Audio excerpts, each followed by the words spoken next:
You've been serious for far too long, man. Life's just not bills and deadlines. You need play, the kind where you lose track of time, where your kids laugh until their face hurts, and your neighbors actually wonder if you're actually mentally okay. You know, the good stuff. Today I'm going to share with you 3 powerful tips as to why you need play in your everyday life. But just a quick disclaimer, I am not a doctor, just a man with a lot of real life experience. What's up, warriors? I'm Zook, and I help Christian dads find their purpose, hone in on their skills, and build the dream life they've always wanted. Without further ado, let's jump into it. Number 1 is play isn't childish, it is soul fuel. I mean, even Jesus partied at weddings. Just saying. Bro, I'm totally just kidding. He just created the wine. And, you know, they kind of said it was the best. But imagine being the guy at a wedding and say, yeah, I did that. I'm pretty sure you would make a really big impact on a lot of those people if they can even remember you because they can't even feel their face. So that's also why it's also good not to get drunk. But here's what you can do if you're at an event or anything like that, like a wedding, a birthday party, blah, blah, blah, blah. You can go around and just introduce yourself to people, or even not introduce, just start striking up a random conversation. And if you feel a little uncomfortable with random conversations, do this. Go to them and say, hey, so how's your mom? That'll really break the ice real quick, but you know, maybe it'll be a win-lose. Or you can go over to somebody as well and you can also, hey, nice shoes. We know where that's gonna go, so let's not go down that path either. But just, I don't know, you can even bring up sports, the weather, maybe cars, jobs. I mean, that's one of the best ways, honestly, at least with men, is to say, hey, I'm blank and whatever. And you can say, hey, so what line of work are you in? That's normally the second question a man asks another dude, at least here in America. Also, I'm sure you noticed that random sense of humor. That's something really, really good to have. And you can also have and develop something that I have. It's literally taken me years, but I moved around a lot growing up. So I've developed a lot of different types of humor for certain situations. And I'll let you in. Come a little close. Okay, I'll come to you. Having a random sense of humor can really make life way more interesting. You can ask any of my friends. I'm trying to think of okay, so my best friend. We were in Chattanooga, Tennessee. This was years ago now. Golly, time has flown by. And I had my drone. I only had it for like a year. And I love that sweet little puppy. Apparently, I did not look into drone areas that I was not supposed to fly. And I was flying my drone, and then all of a sudden I looked up, and I'm like, huh? And then I couldn't control it anymore, and it was being flown somewhere else because I think it's within a 5-mile radius of an airport. There'll be a scrambler that will actually make your drone go somewhere else. That literally, my friend was so distraught and stressed and just scared just about like my drone, and it ruined the whole trip for us. Well, that was his thought. And I'm like, dude, this is another freaking adventure.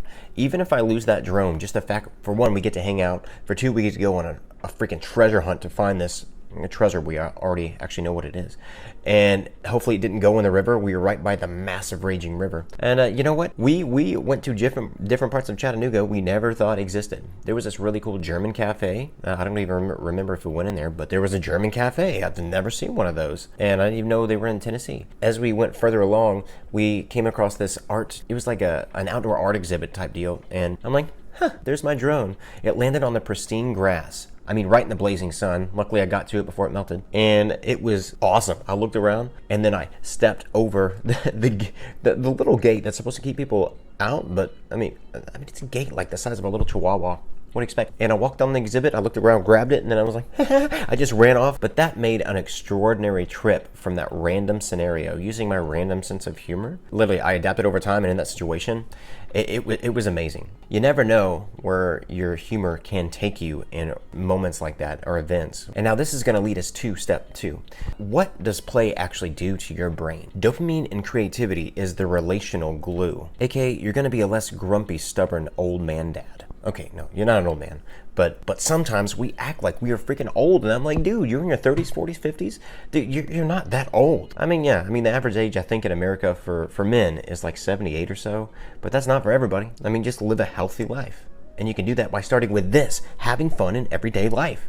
I'm telling you, man, whenever you have the feely goodies, I just came up with that. It sounds great. Maybe you should go over to somebody and say, hey, do you want to feel the feely goodies? Okay, never mind. No, that sounds like a horrible pickup line. What you can do is just enjoy being in the moment by extending it with not just your sense of humor, but your observations. just view it. You know, you got to flip the script on your mindset. So let's just say, like today, like right now I'm recording this, it's raining, cats and dogs outside. At least it's not like birds or pterodactyls. That'd be freaking terrifying. And I'm like, oh man, I'm going to go deliver some packages in weather like this. Go up some steps, go up some grassy hills to people's houses. Some people are very specific on where they want their packages. This one dude's like, hey, I want you to deliver a package on my left butt cheek. I'm like, gross, man. No, I'm just kidding. It's not bad. You need to just view it as a new challenge. That's what I do. And it literally helps me feel good. It like ups my dopamine. And finding that sense of creativity, dude, you can do so many freaking mic drops throughout the day just for moments where you can use creativity to have fun and flip your script. And this is really cool because it really helps you lock in on certain moments.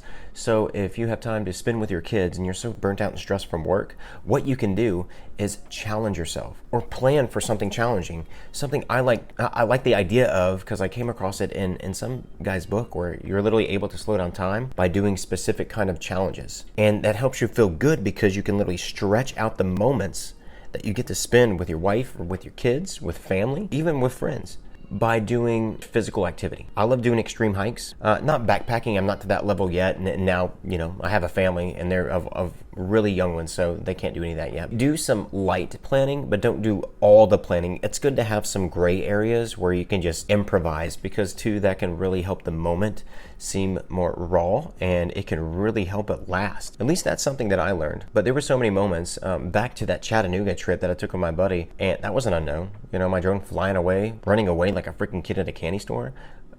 I mean, that created so much humor that I still use. And then my friend and I, we took a trip up to New England area, and dude, now that was fun. Our home church here supports 4 others up there, and we just went there and just went to like 4 different states within the span of 5 days. Some of the food, you know, I have a little regrets from, because I couldn't even trust a fart at some point. All right, and now the final one, tip 3. Here's how you can play like a grown man child. Get a few friends together, find a really fast car, probably a black one, and go rob a bank.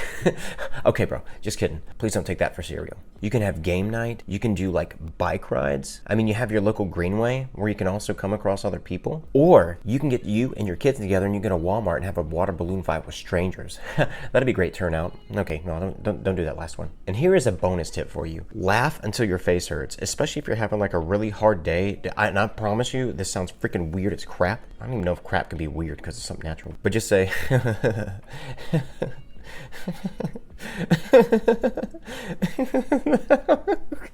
And then you'll eventually laugh at yourself for making fake laughs. I mean, it's pretty freaking cool, and it's really helped me when I'm in situations like, you know, my car crapping out, and then my wife and I had to invest in, within 2 weeks time, between my jobs, my wife would have to gather all like our 13 kids together. No, that'd be a lot. We would have to gather our kids together, and she'd drop me off. Same thing when she'd come pick me up, and that was, of course, just a big hassle. Well, over the span of 2 weeks, and I would literally have to just sit back and I would have to laugh, because I know God gave us a spirit of joy, and we are to be joyful in the moment, even when we don't find any humor in it. You need to figure out how to make it interesting. All right, bro, I'm gonna go and close this out. Let me know down below, what is your favorite way to play? And please don't make this sexual. That'll make it awkward. And no, fantasy football drafts don't count unless you're actually doing it in costume. All right, bro, till then, go out there and crush today, because God made this day for you.